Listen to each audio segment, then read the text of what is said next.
वो मैं नेताजी नहीं हूं जो आपकी समस्या है सुनूं, एक उदाहरण समझकर चलिए। तो ऐसी स्थिति में क्या होता है, सर हमारे घर में पानी इतनी ऊंचाई तक कैसे चढ़ जाता है? क्यों? क्योंकि आपने अपनी कॉलोनी के अंदर एक बहुत बड़ी पानी की टंकी बनी देखी होगी। सर नहीं देखी मैंने तो। अरे पंचायत वेब सीरीज में भी वो टंकी दिखाई है जहां जाकर जीतू भैया प्यार लड़ाते हैं। वो जो टंकी होती है ना, जो शहर गांव कस्बे में पानी की बनाई जाती है, उसमें बहुत ऊंचाई पर पानी भर के रखा जाता है। क्यों?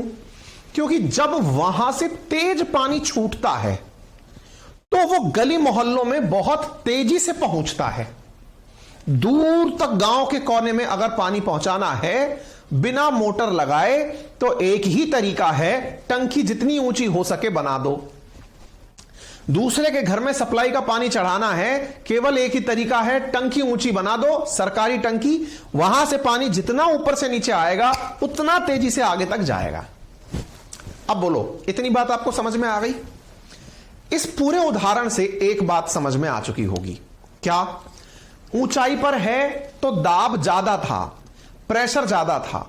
अधिक प्रेशर से कम प्रेशर की तरफ, अधिक वजन से कम वजन की तरफ पानी का ट्रेवल हो रहा था, पानी बह रहा था। ऐसे ही जब आपने कभी बांध का गेट खुलते हुए देखा होगा, डैम का जब गेट खुलता है तो इतना तेजी से पानी निकलता है। क्यों? एक तरफ बहुत सारा पानी है, एक तरफ बिल्कुल भी पानी नहीं है। तो जो प्रेशर में अंतर पैदा हुआ उससे गति मिल गई।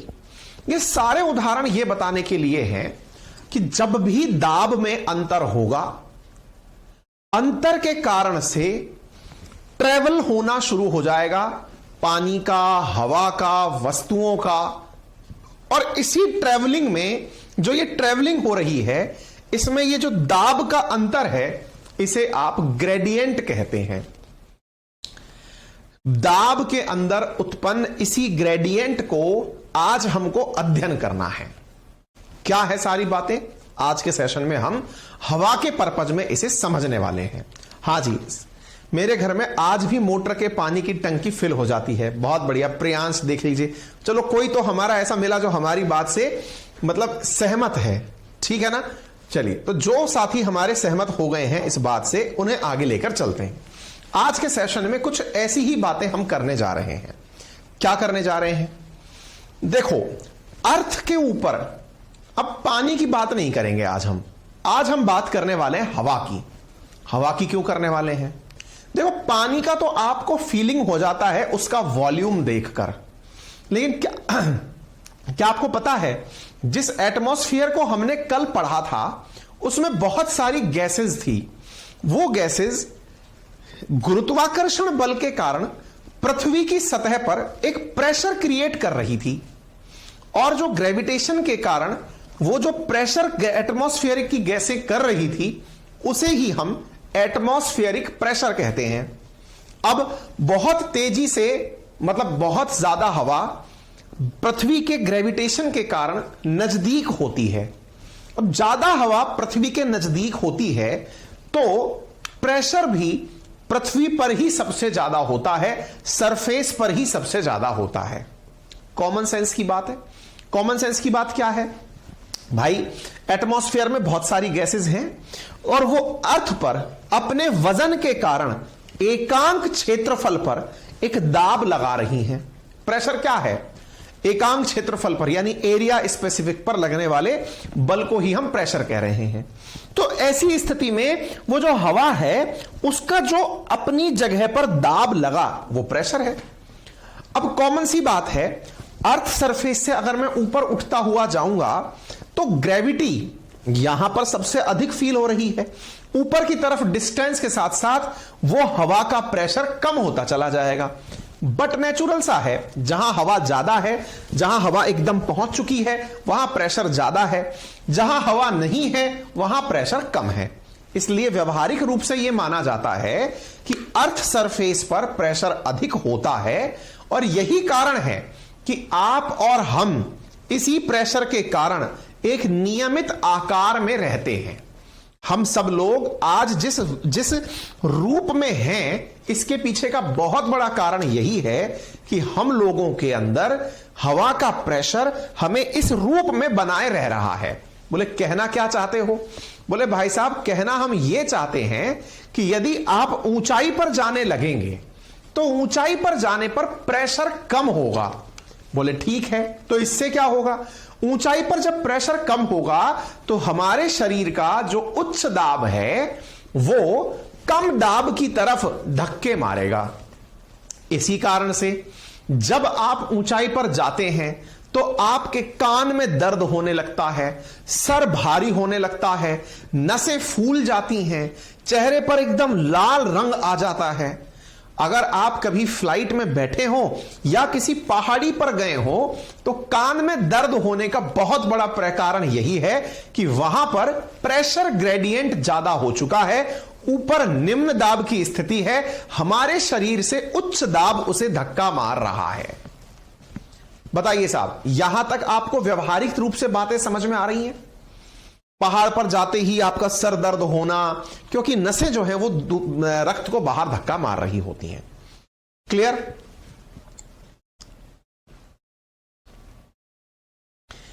ज्योति लिख रही है अर्थक्वेक फिनिश होते ही कल हमारे जिंद हरियाणा में अर्थक्वेक आ गया और बहुत अच्छे से समझ में आ गया। समझ में आ गया ये अच्छा है, लेकिन उसकी वजह से दिक्कत ना हो। राजस्थान जीके का कोर्स कब लेकर आएंगे पंकज कुमार? राजस्थान जीके इरिटेटिंग लगता है भाई साहब। इंडिया में राजस्थान इकलौता ऐसा राज्य है जिसका खुद की जो जीके है वो इंडिया की जीके से बड़ी है। तो कभी हिम्मत करेंगे जब हम इस लायक होंगे। कुमार रानी कह रही हैं हां सर, मुझे बहुत होता है जब एरोप्लेन में बैठते हैं। तो ये समझ में आ गया ना आप लोगों को? ये क्लियर हो गया? सभी को यहां तक समझ में आ गया? ठीक है। अब जब ये प्रक्रिया आपको समझ में आ गई तो आज हम इसी प्रक्रिया से क्या क्या हमारी अर्थ पर होता है उसे समझने का काम करेंगे। कुछ फैक्चुअल जानकारी है, जैसे किसी सतह के ऊपर पाई जाने वाली वायु के वजन के कारण जो दाब लगता है उसे वायुमंडलीय दाब कहते हैं। वायुमंडलीय दाब को बैरोमीटर से नापा जाता है, नापने के यंत्र को कहते हैं। वायुमंडलीय दाब की इकाई मिली बार में होती है। ठीक है, ये कुछ फैक्टर्स हैं जिन्हें आप लोग याद कर सकते हैं। यानी हवा ने जो प्रेशर लगाया उसे एटमॉस्फेरिक प्रेशर कह रहे हैं, नापने के लिए जो यंत्र है उसे बैरोमीटर कहते हैं, मिली बार में इसे नापा जा रहा है। ठीक है, ये फोटो अपने आप में ये दर्शा रही है कि जब हम अर्थ सरफेस पर हैं तो हमें वहां पर प्रेशर ज्यादा मिल रहा है और ऊंचाई पर जब हम जा रहे हैं तो प्रेशर के अंदर कमी हो रही है, अर्थात ऊंचाई बढ़ने के साथ साथ प्रेशर कम होता चला जाता है। ठीक है सर, YouTube पर जो आप करंट अफेयर डालते हैं उसका PDF इस पे भी अपलोड कर दीजिए। यार मेरी टीम से रिक्वेस्ट रहेगी कि वो इस काम को करे। आज मैं बोल दूंगा बेटा, है ना? साहिल सुमन सर, ब्लैक शर्ट में बवाल लगते हो कसम से। हैं, थैंक यू सो मच भाई। ब्लैक ही हम क्लास में पहनते हैं, उसके पीछे का बड़ा कारण ये होता है कि हम कोई और कलर लेके आते हैं ना, तो ये जो स्लाइड्स हैं ये व्हाइट कलर की होती हैं, तो व्हाइट में व्हाइट कंट्रास्ट क्रिएट नहीं करता, ना तो स्लाइड दिखती ना हम दिखते। बहुत सारी चीजों पर हमको ध्यान रखना पड़ता है। जो डार्क कलर पहनने के पीछे का बड़ा कारण है वो यही है कि हमारी प्रेजेंस में आपको स्लाइड पर भी ध्यान चला जाए। अगर हम लाइट कपड़े पहन लेते हैं तो फिर स्लाइड्स दिखाई नहीं देती, या तो हम स्लाइड काली कर दें, स्लाइड काली कर देते हैं वो आपको पसंद नहीं आती, तो हम स्लाइड गोरी करते हैं, खुद कपड़े काले पहन लेते हैं। और हमने इसको नियमित रूप से खूब पहना है पहले भी, अब फिर से पहन रखा है, और हम जल्दी ही सोच रहे हैं कि फिर हम ब्रांडिंग के साथ साथ इस चीज को कर पाए। ठीक है, तो बवाल लगने के लिए नहीं, मजबूरी है हमारे पास। ठीक है, हाँ जी, जय भारत कह रहे हैं सर, हमारे कमेंट आपके पास नहीं जाते क्या? बिल्कुल जाते हैं, लेकिन इतने सारे कमेंट्स को एक साथ रिप्लाई करना महाभारत होता है। ई बुक वाले सेक्शन में A4 शीट वाला न्यू फोल्डर बनवा दीजिए जिससे इजीली मिल जाए। हाँ, ये बात सही कह रहे हो चंद्रभूषण, लेकिन चंद्रभूषण चक्कर क्या है कि वहां बनवा भी देना तो वहां पर जो लोग हमारा एप्लीकेशन डाउनलोड कर लिए हैं उनके लिए एक्सेसिबल हो जाएगा वो कंटेंट, आप समझ रहे हैं? इस वजह से हम वहां पर नहीं डालते। ठीक है, चलिए आगे बढ़ते हैं साहब हम। अब इधर की तरफ देखिए, तो ऊंचाई के साथ वायु की सांद्रता कम होती जाती है जिसके कारण दाब में भी कमी आ जाती है। यह बात हमने आपको यहां पर बता दी, अर्थात हवा जो है वो ऊंचाई के साथ साथ। अब एक इंटरेस्टिंग बात सुनते हैं साहब हम, क्या सुनते हैं? अब हमने हवा इसकी मात्रा बराबर ले ली।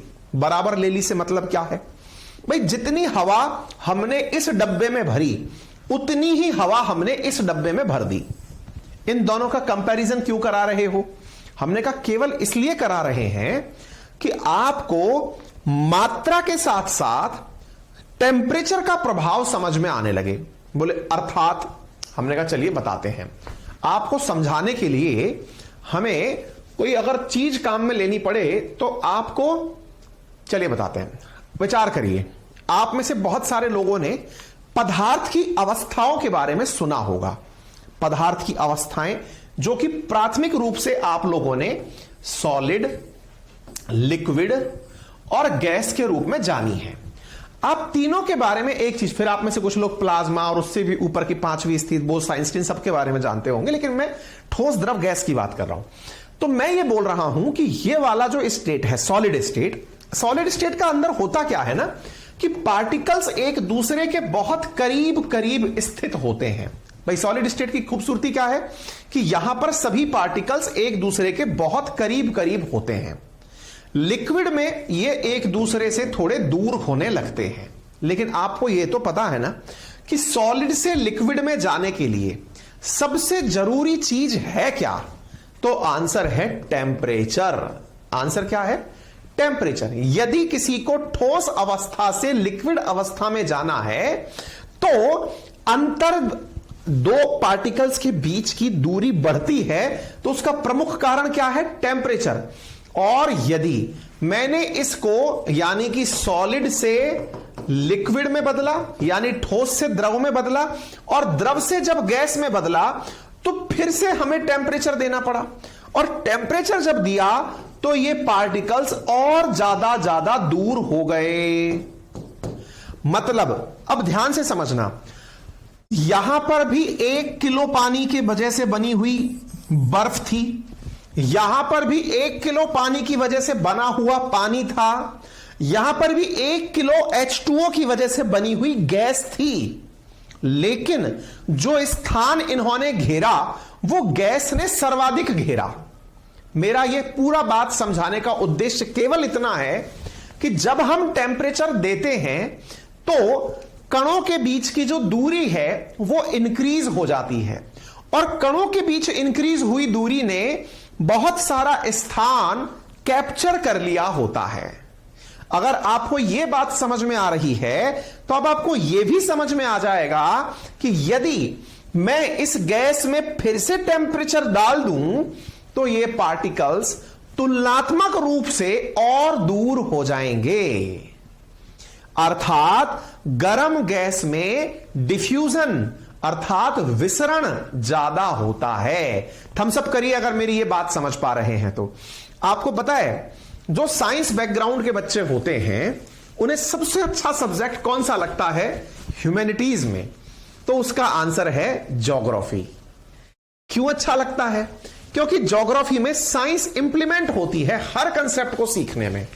इसलिए कई जगह तो ज्योग्राफी के अंदर भी साइंस की डिग्रियां दी जाती हैं।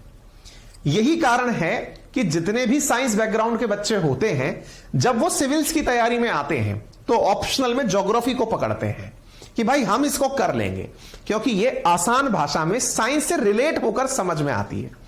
ठीक है, अच्छा, तो ऐसी स्थिति में गैस को टेम्परेचर दिया तो ये और ज्यादा दूर तक चली गई, यानी इसमें और ज्यादा डिफ्यूजन हो गया और फैल गई। मैंने आपसे क्या कहा था कि गैस के अंदर मात्रा तो उतनी ही है जो पहले थी, लेकिन अब क्षेत्र इसने ज्यादा घेर लिया। मैं अगर इसको उल्टा कहूं कि ठंडी हवा कम क्षेत्र घेरती है और गर्म हवा ज्यादा क्षेत्र घेरती है, तो क्या इसमें कोई अतिशोक्ति होगी? दोबारा सुनिए क्या कहा मैंने। कहा ठंडी हवा बोले तो कोल्ड एयर, ठंडी हवा ज्यादा क्षेत्र घेरती है। दोबारा सुनिएगा, ठंडी हवा ज्यादा कम क्षेत्र घेरती है और गर्म हवा ज्यादा क्षेत्र घेरती है, तो इसमें कोई रॉकेट साइंस नहीं है। कोल्ड एयर कम क्षेत्र। अब अगर मैं इसको ना डायरेक्ट आपको वहां ले जाता और हॉट एयर मोर एरिया मोर वॉल्यूम, जो भी आपको ठीक लगे। अब मैं इस चीज को डायरेक्ट आपको तस्वीर के थ्रू दिखा देता ना, तो आप कंफ्यूज ही हो रहे होते, पता नहीं क्या तो कह रहे हो। कोल्ड एयर इतना में घेरेगी, वो हॉट एयर इतने में घेरेगी। मैं तो केवल यह कहना चाह रहा हूं कि कोल्ड और वार्म में जगह का फर्क होता है। इसी को ज्योग्राफी वाले कहते हैं कि गर्म हवा ऊंची उठ जाती है और ठंडी हवा संघनित होकर पृथ्वी पर रहती है। और भाई साहब, जिन्हें यह बात समझ में आ जाती है कि गर्म हवा ऊंची उठ जाती है, वो तो समझो पूरी ज्योग्राफी समझ जाते हैं। बोले इतनी सी बात समझने से ज्योग्राफी समझ में आ जाती है? मैंने कहा पूछिए मत। बोले कैसे? मैंने कहा आइए बताते हैं। मैंने कहा भाई, जब गर्म हवा ऊंची उठती है ना, अरे इसी से तो बादल बनते हैं। बोले कैसे? अरे हमने कहा पूरी रॉकेट साइंस है इसमें तो। बोले जरा बताओ क्या है? हमने कहा पृथ्वी का डब्बा गोल। बोले गोल। इस गोल के बीच में इक्वेटर, बोले है कि नहीं? बोले है। इक्वेटर 0 डिग्री कहते हो कि नहीं? बोले कहते हैं। सूरज का प्रकाश सबसे ज्यादा कहां होता है? बोले इक्वेटर पर। हमने कहा बहुत बढ़िया। सूरज का प्रकाश जब सबसे ज्यादा इक्वेटर पर होता है, तो ऐसी स्थिति में यहां पर जो समुद्र का पानी है वो ज्यादा गर्म होगा कि कम गर्म होगा?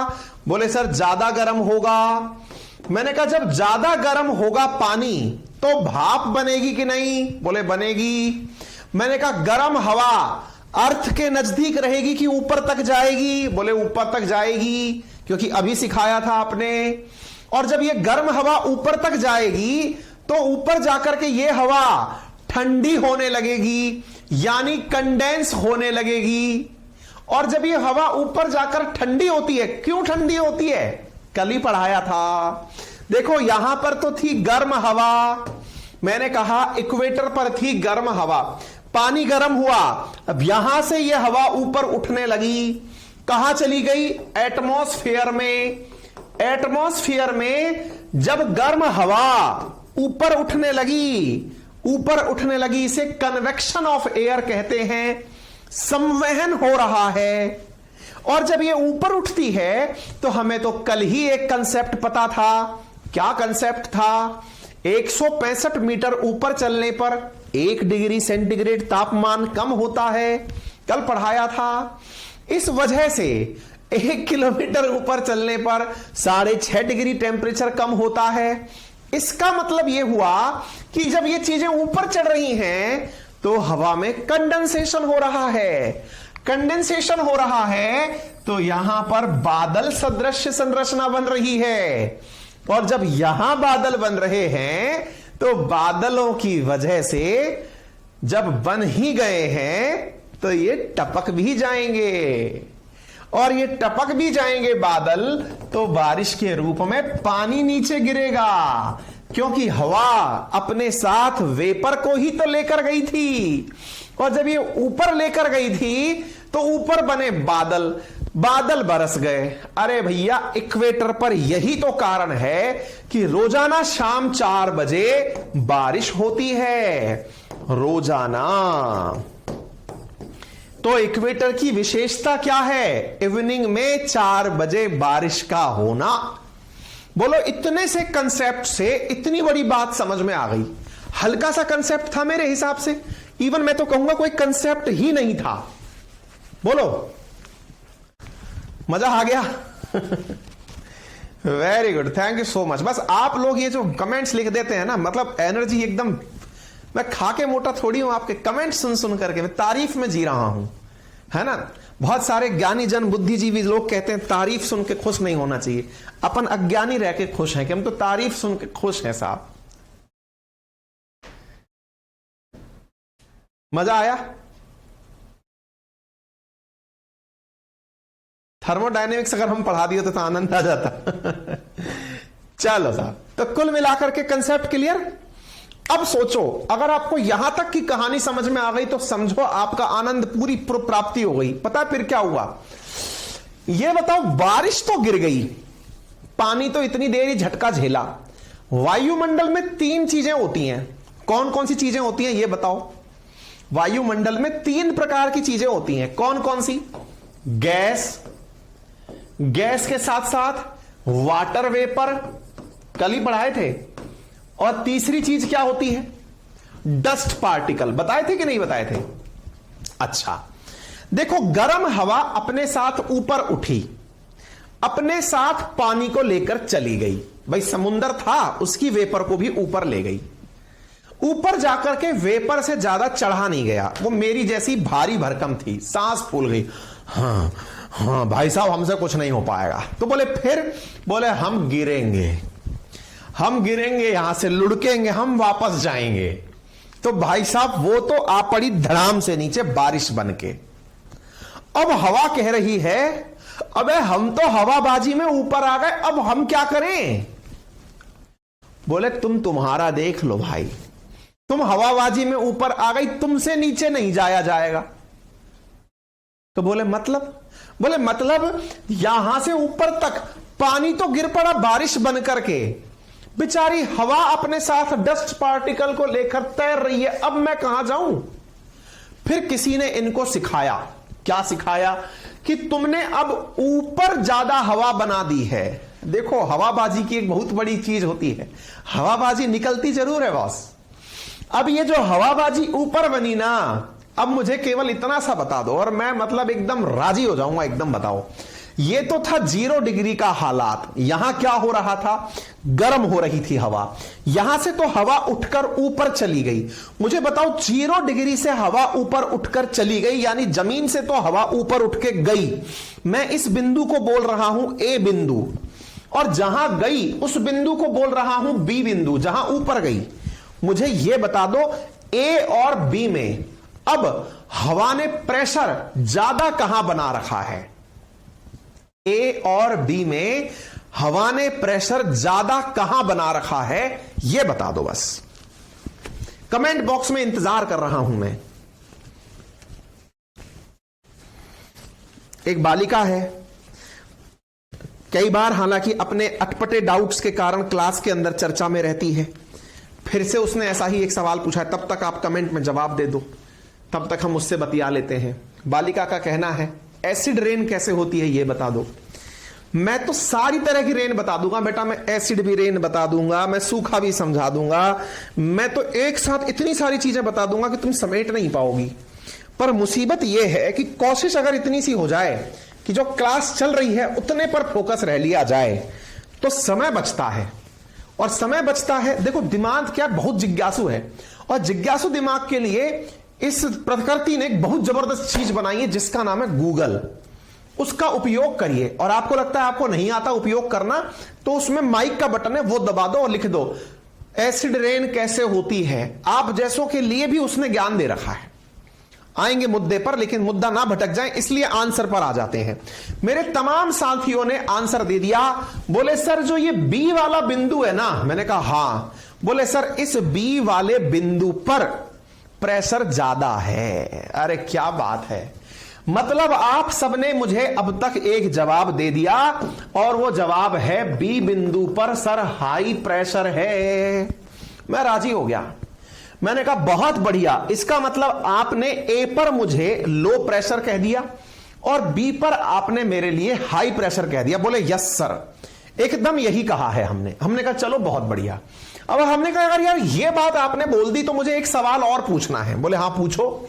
मैंने कहा यार फिर एक बात बताओ, अगर कहीं पर हाई प्रेशर है और दूसरी तरफ लो प्रेशर है, मुझे ये बताओ हवा कहां से कहां चलेगी, हाई से लो की तरफ या लो से हाई की तरफ? बोले साहब आप बार बार पूछकर मजे क्यों ले रहे हो, हमने पहले ही बता दिया था, सेशन की शुरुआत में आपने बता दिया था कि हवा हाई प्रेशर से लो प्रेशर की तरफ चलती है। मैंने कहा अगर हवा हाई से लो की तरफ चलती है तो इस प्रक्रिया को कहते क्या है? हमने कहा भाई ये प्रक्रिया तो हवा के चलने की है, हमने कहा हाँ, तो ये तो हवा का बहना हो गया। बोले हाँ ठीक है। मैंने कहा ये जो अंतर है दाब में, इसे कहते हैं प्रेशर ग्रेडियंट। क्या कहते हैं? Pressure gradient. दाब के अंदर प्रवणता, प्रेशर ग्रेडियंट, जिसके कारण हवा हाई से लो की तरफ चलती है। आपके दिमाग में सवाल आया, बोले सर एक बात बताओ, आपने लो और हाई यूं बताया था, क्या आप यह कहना चाहते हो कि ऊपर से अब हवा भी नीचे आने लग जाएगी? मैंने कहा नहीं, मैंने ये कब कहा। बोले नहीं, आप ही ने तो लिखा है हाई से लो की तरफ चलती है। अरे मैंने कहा मेरे प्यारे भाई एक बात बता, मैंने यहां से हवा ऊपर उठाई है, अब इसको अपने आसपास हवा ढूंढनी है कि मैं कहां चलूं। मतलब मैंने कहा अभी तो ये कन्वेक्शन ऑफ एयर हुआ है, नीचे से ऊपर की तरफ हुआ है, अब इसका संवहन भी होगा, अब इसका संचरण भी होगा और ये दाएं बाएं घूमने लगेगी। बोले समझ नहीं आया।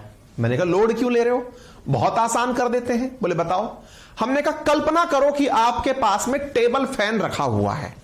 बोले कल्पना क्या करनी, रखा है हमारे घर में, हमें पता है। हमने कहा चलो, और अगर यह पता है तो मैंने कहा टेबल फैन जिसका पंखा आप अपनी तरफ करके चलाते हैं, उसमें बस इतना सा कर दो कि आज वो पंखा आप अपनी तरफ ना चला के छत की तरफ चला दो। पागल हो गए हो क्या?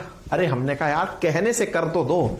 जिस कमरे में बैठकर आप सुन रहे हो वहां टेबल फैन को ऊपर की तरफ मुंह करके चला दो।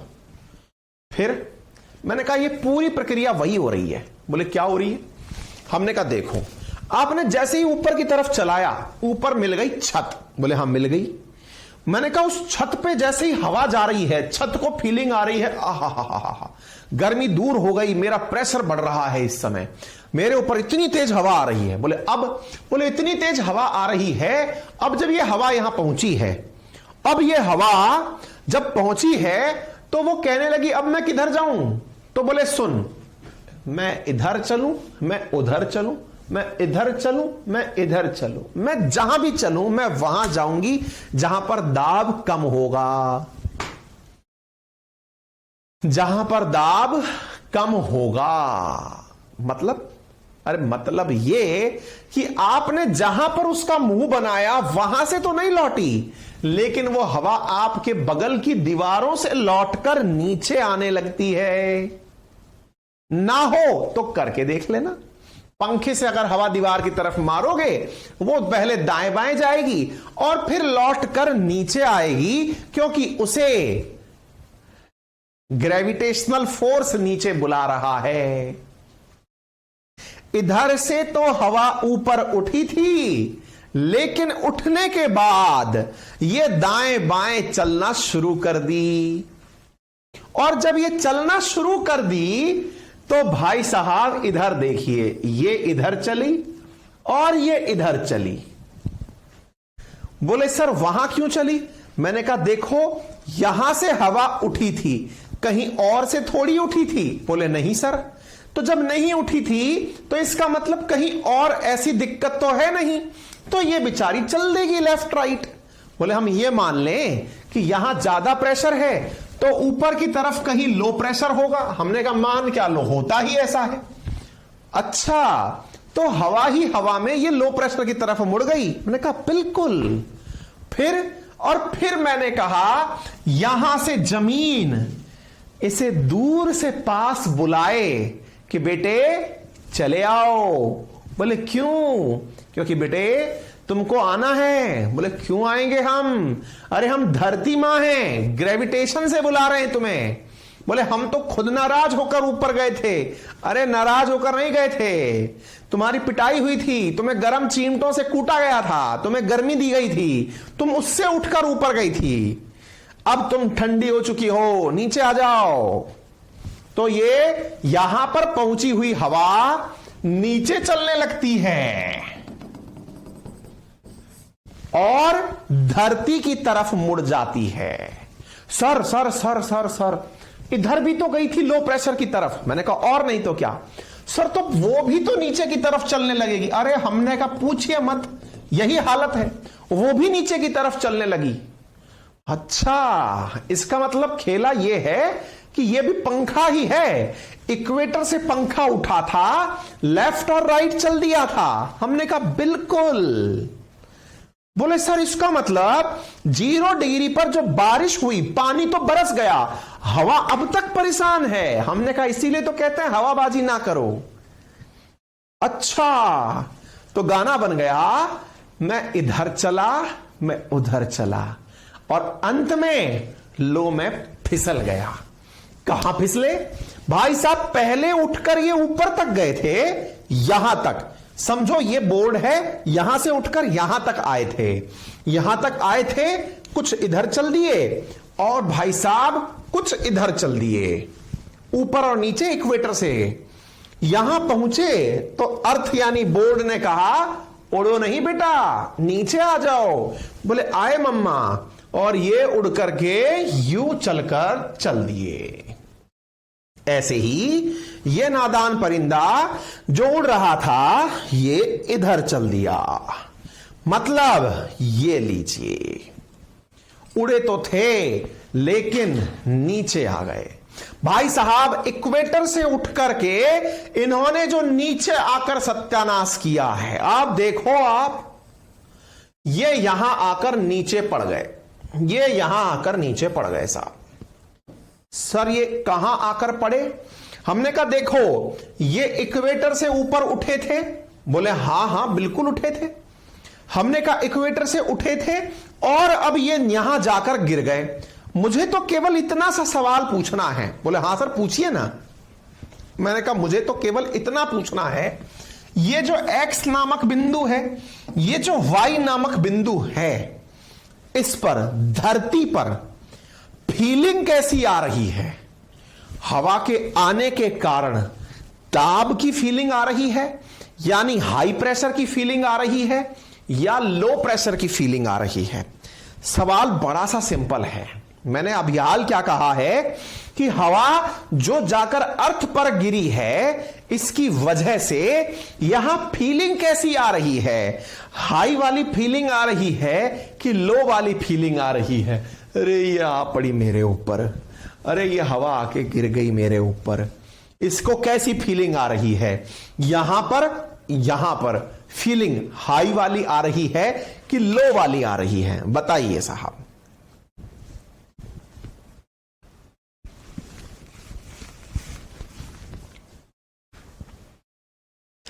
आप ज्योग्राफी का इतना बड़ा कंसेप्ट सीख रहे हो ना, जब ये खत्म हो जाएगा ना तो केवल इतनी सी गुजारिश करूंगा, जहां मिले ना वहां तारीफ लिख देना बस। चाहे ऐप के बाहर रिव्यू मिले, चाहे क्लास के बाहर कमेंट बॉक्स, जहां मिले। इतनी बेहतरीन चीज सीखने वाले हो आप। सबका आंसर आ गया? हाई प्रेशर, समझे बेटे? ये रहा high pressure. High pressure, high pressure. Equator पर आपने खुद ने ही कहा था लो प्रेशर, ऊपर हाई प्रेशर, इधर हाई प्रेशर। आपको पता है, अब मैं ऐसी चीज बताने जा रहा हूं जिससे एकदम दिल गदगदा जाएगा। बोले क्या? भाई साहब ये जो हाई प्रेशर वाली जगह आप देख रहे हो, इस जगह पर, यहां पर भी कभी ना कभी कहीं ना कहीं तो समुंदर होगा, इधर भी कहीं ना कहीं तो समुंदर होगा। पता है क्या होता था? इस हाई प्रेशर के कारण कई बार यहां से समुंदर से जब जहाज गुजरते थे ना, गुजरते थे मतलब समुंदरों से चलकर पानी के जहाज जो जाते थे पहले, आजकल तो फोरे इंजन विंजन वाले हो गए, पहले तो हवा की पताका से चलने वाले जहाज होते थे, पानी के जहाज।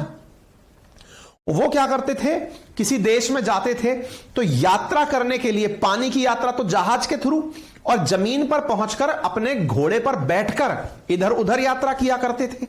तो वो अपनी नाव में घोड़े लेके चला करते थे साथ में, कि जहां उतरेंगे वहां घोड़े से उतर के यात्रा करने जाएंगे। आपको पता है इन हाई प्रेशर वाले क्षेत्रों में जब वो पानी के जहाज गुजरते थे तो उन्हें दाब फील होता था। यार घोड़ों ने ज्यादा चारा खा लिया क्या? इतने भारी कैसे हो गए हैं ये? तो बोले करें क्या? बोले घोड़ा तो तैर लेगा, एक काम करो उतार के पानी में पटक दो इसको। इससे क्या होगा? बोले इससे अपना जहाज हल्का हो जाएगा और आराम से चल लेगा। घोड़े को तैराओ थोड़ा सा, और समुद्र में घोड़ों को डाल दिया जाता था। हवा में घोड़ों को डाल दिया जाता था। इसीलिए इन प्रेशर बेल्ट्स को हॉर्स बेल्ट भी कहा जाता है। इन प्रेशर बेल्ट्स को हॉर्स बेल्ट भी कहा जाता है, और इसे हॉर्स ट्रेड विंड भी कहा जाता है। व्यापारिक पवनें आती थी जिनके कारण ये आते थे। और तो और ये जो इक्वेटर वाली जगह है, यहां पर तो हवा पूरी ऊपर उठकर चली गई। इस वजह से वो नाव को हवा ही नहीं मिल रही, और नाव यूं ही घूम रही है कि मैं कहां जाऊं, क्योंकि हवा तो सारी गर्म होकर ऊपर चली गई।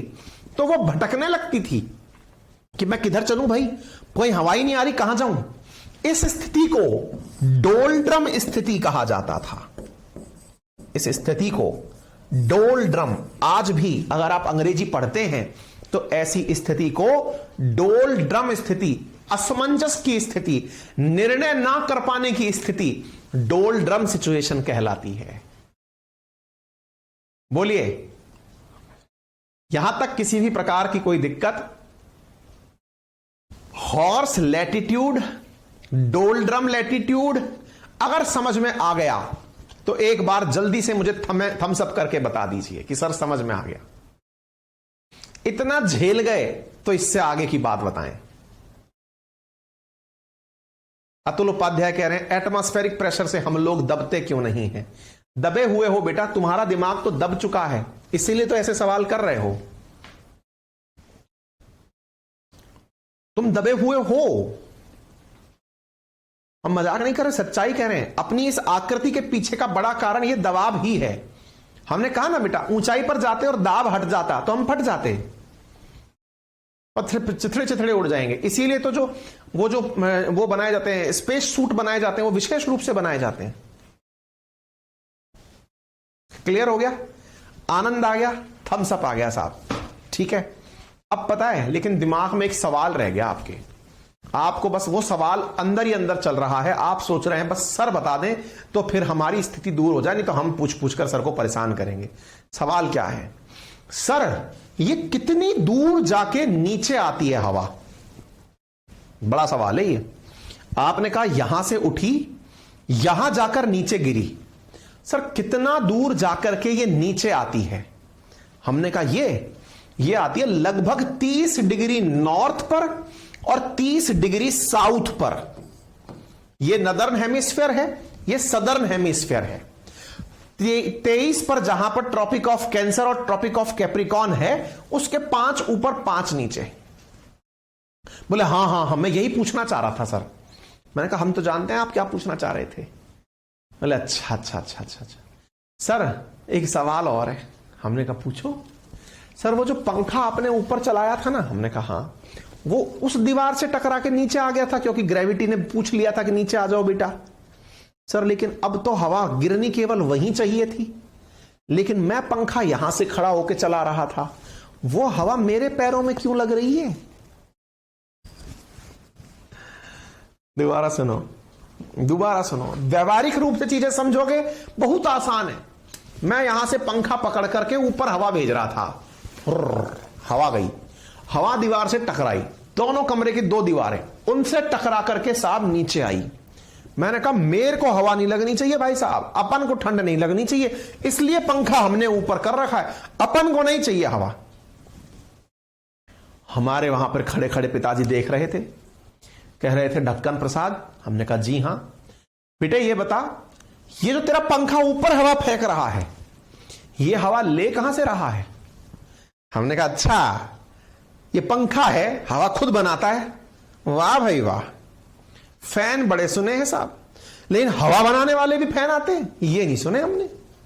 हमने कहा तो अबे ढक्कन प्रसाद, ये जो पंखा हवा बना रहा है ना, ये नीचे से ही तो ले रहा है।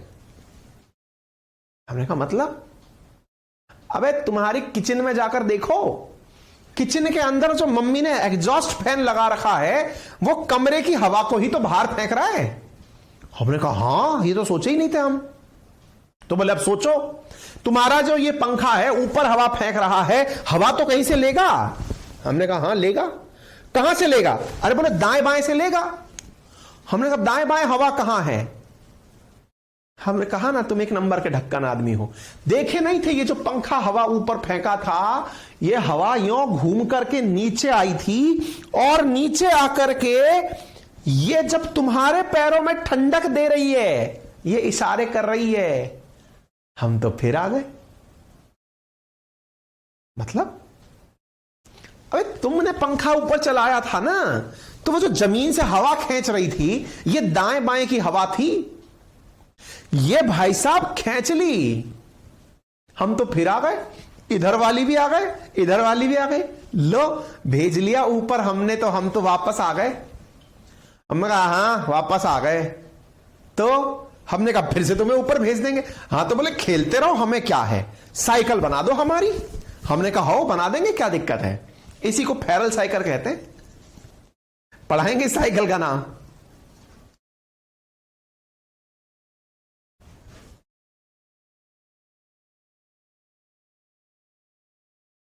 क्लियर? समझ में आ गया? क्लियर हो गया भाई साहब? ये जो आया ना मेरे पैरों में जो ठंडक आई, मुझे फिर ये समझ में आया कि भाई साहब जैसी करनी वैसी भरनी। मैं ऊपर भेज रहा था, ऊपर वाला मेरे पास नीचे से हवा भेज रहा था, मेरे हवा लगा दी। ये बात तो यहां पर भी सही होती है। बोले मतलब? बोले मतलब जब यहां पर हाई प्रेशर की हवा आई थी, तो भाई साहब वो तो इधर की तरफ चलेगी, वो इधर की तरफ चलेगी, कि मैं तो जाऊंगी 0 डिग्री के पास। बोले क्यों? मुझे तो 0 डिग्री ने ही उठाया था। ले यार ये भी सही कह रहे हो, तुम तो जाओगी 0 डिग्री के पास, मतलब ये तो गजब हो गया। लेकिन अचानक मेरे ध्यान आया, और मैंने तो इनको कोरियोलिस फोर्स भी पढ़ाया है, और इनको सब याद है, इनको सब याद है। कोरियोलिस फोर्स नदर्न हेमिस्फीयर में राइट हैंड साइड और सदर्न हेमिस्फीयर में लेफ्ट हैंड साइड ट्रेवल करता है, इनको सब याद है। बोलो याद है कि नहीं है? बोले हां सर ये तो याद है। और जब ये सब याद है, इसका मतलब ये हवा जब चलने की कोशिश इधर की तरफ कर रही थी, अचानक कोरियोलिस फोर्स आया, रुको, अरे 2 मिनट रुक जाओ, ठहरो मुन्ना। बोले क्या हो गया? घूम के जाना है। अरे कहां घूमना है? अरे बेटे राइट हैंड साइड, अरे बेटे लेफ्ट हैंड साइड घूम कर जाना है। बोले यार ये गजब कर दिया आपने। मतलब हम चलना चाहते हैं सीधा, आप हमें घुमा के भेज रहे हो। मतलब अब तक जो कमरे में हो रहा था, हवा हमारे पास सीधी आनी थी, वो घूम कर आ रही है। बोले हां, तो बोले ऐसी स्थिति में ये हवा यूं आनी थी, घूम कर जा रही है। ये हवा यूं आनी थी, घूम कर जा रही है। ये हवा यूं आनी थी, घूम कर जानी है। आपको पता है ये घूमते घुमाते यों और यों और यों और यों, भाई साहब, और ये भाई साहब ये तो चलना शुरू कर दी। और बोले फिर? अरे पता है इक्वेटर पर जाकर के ये हवा मिल गई एक दूसरे से।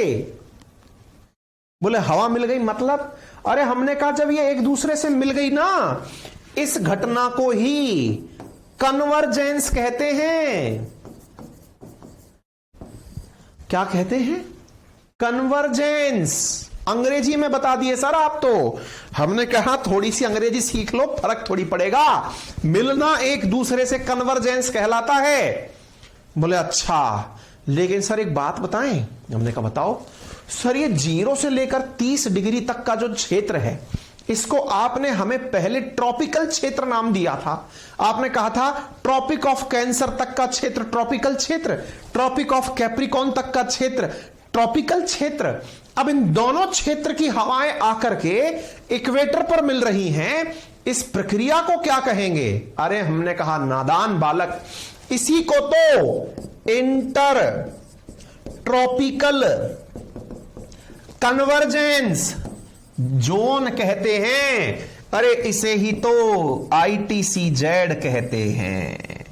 जिन्होंने भी गलती से UPSC, स्टेट PCS, डिफेंस की तैयारी की हो और उनकी मुलाकात कभी ITCZ से ना हुई हो तो समझना उनकी तैयारी अधूरी रह गई है। और जिन्हें आज पहली बार ITCZ क्या होती है यह समझ में आ गया हो तो भाई साहब एकदम धमाधम कमेंट बॉक्स के अंदर थम्स अप और तालियां ही तालियां होनी चाहिए।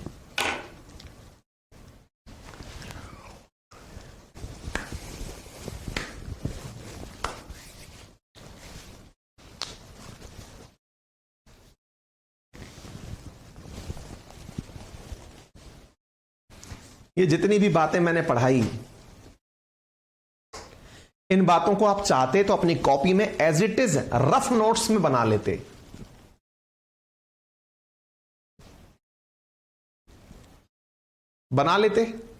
आनंद आ गया, समझ में आ गया।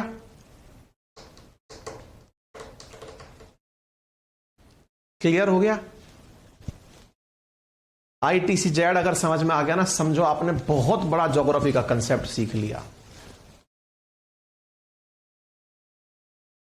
परम प्राप्ति हो गई। अब भी लेकिन एक डाउट रह गया, पता है क्या? सर ईमानदारी से बताऊं, बुरा तो नहीं मानोगे? हमने कहा नहीं मानेंगे, बताओ ना क्या है। सर इधर हवा आई थी, समझ में आ गया, लेकिन सर हवा जब यहां उतरी थी तो केवल इधर आएगी, इसकी क्या गारंटी थी? हमने कहा हां यार, बात तो तुम सही कह रहे हो। अगर ये हवा इधर आई थी ये तो सही है, लेकिन 100% इधर आएगी इसकी क्या गारंटी थी सर? हमने कहा तो इसका मतलब ये हुआ सर कि हवा यहां आकर दूसरी दिशा भी तो ले सकती थी। हमने कहा किधर जाती? सर ये ऊपर की तरफ भी तो जा सकती थी। हमने कहा ऊपर की तरफ मतलब? अरे सर जहां पर वो 66 डिग्री होता है ना। हमने कहा हां, आर्कटिक सर्कल या इधर की तरफ अंटार्कटिक सर्कल, सर ये वहां भी तो जा सकती थी ना। हमने कहा हां यार, बात तो तुम सही कह रहे हो, हमारा तो ध्यान ही नहीं गया इस बात पर। अरे बोले सर हम तो यही कहते हैं, आप ध्यान ही नहीं देते हो बस हमारी बातों पे। हमने कहा मतलब? सर हवा इधर भी तो आ सकती थी और सर हवा इधर भी जा सकती थी। आपने ITCZ बनाने की कह दिया, हम तो इसलिए चुप रह गए। तो मैंने कहा यार ऐसे क्या परेशान हो रहे हो, बता देते हैं क्या दिक्कत है। हवा आधी इधर आ गई, आधी इधर आ गई, तो उधर भी बची हुई चली जाएगी। बोले हाँ सर वही तो जानना चाह रहे हैं। तो मैंने कहा सही हो, तुम सही सोच रहे हो, हवा थोड़ी उधर भी जाएगी। तो सर उधर कहां जाएगी?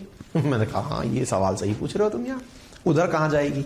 मैंने कहा ये बताओ इसका राइट किधर है? बोले इधर है। हमने कहा लो मोड़ दिया।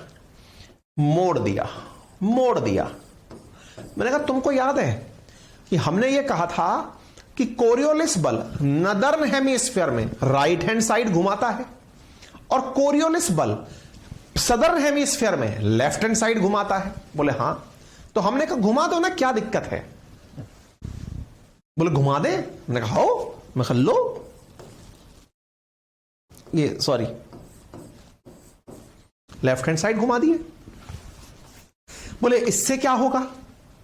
अरे हमने कहा जनाब ये हवा यहां पहुंचेगी और यहां पहुंचकर एक लाइन में फिर बैठ जाएगी। सर यहां पर हाई प्रेशर था, यहां पर हवा पहुंचेगी तो यहां बैठे हुए आदमी को क्या लगेगा? यहां पर मिस्टर अंकित कुमार बैठे हुए हैं, उन्हें क्या लगेगा? हमने कहा उन्हें लगेगा कि हवाएं पश्चिम से आ रही हैं। बोले पश्चिम से आ रही हैं मतलब? हमने कहा दिशाओं में ऊपर नॉर्थ है, नीचे साउथ है, तो लेफ्ट में वेस्ट है और राइट में ईस्ट है। बोले हां। तो हमने कहा यहां बैठे हुए आदमी को लगेगा कि हवाएं पश्चिम से आ रही हैं। हां तो अरे हमने कहा ऐसी हवाओं को जो यहां पर आ रही हैं पश्चिम से आने के कारण वेस्टर्लीज कहा जाता है। सर ज्यादा नहीं हो रहा है, मतलब हम सोचे थे कि आप प्यार प्यार से हमें एक आध कंसेप्ट सिखाओगे, हमें लग रहा है आप पूरी प्रेशर बेल्ट ही बाती बातों में पढ़ा दिए। हमने कहा यार आप झेलते जा रहे हैं, हम झिलाते जा रहे हैं।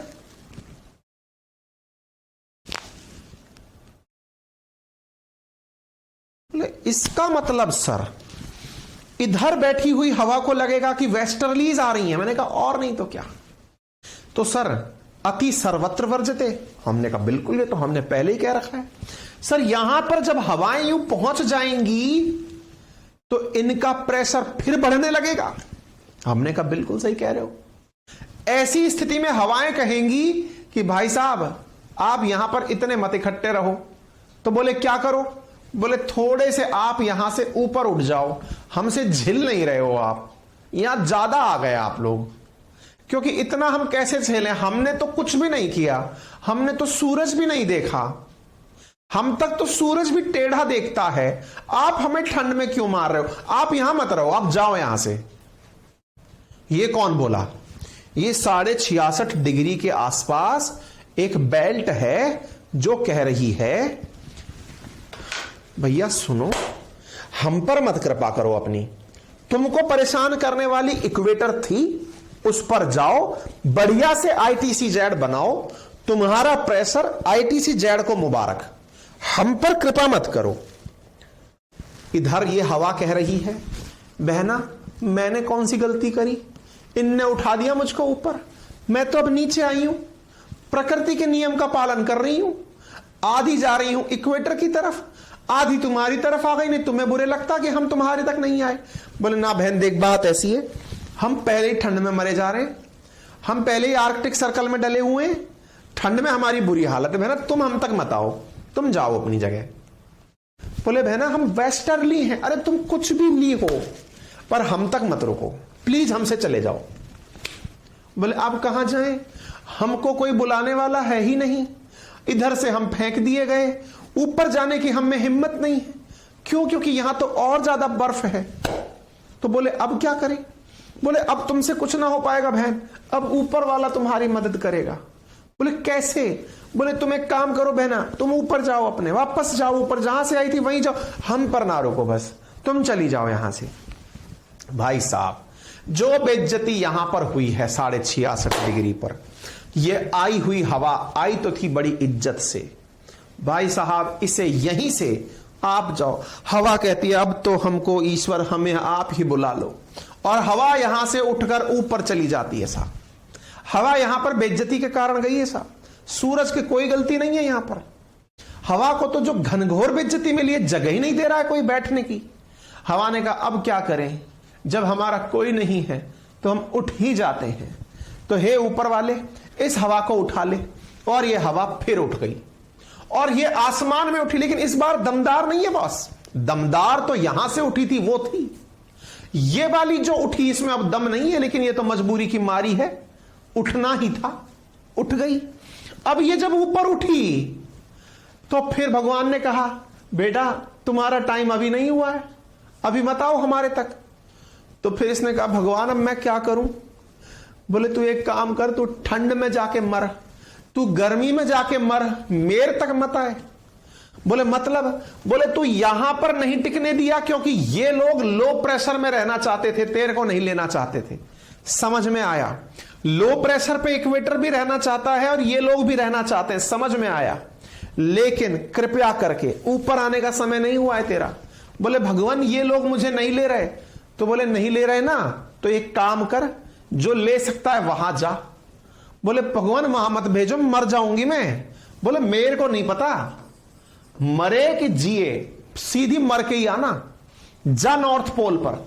भाई साहब ये हवा यहां से उठ करके और नॉर्थ पोल पर गिरती है जा करके, और यहां पर भी ऐसे ही उठ करके साउथ पोल पर गिरती है, और यहां पर फिर से हाई प्रेशर क्रिएट करती है। ये रहा हाई प्रेशर। तो कुछ इस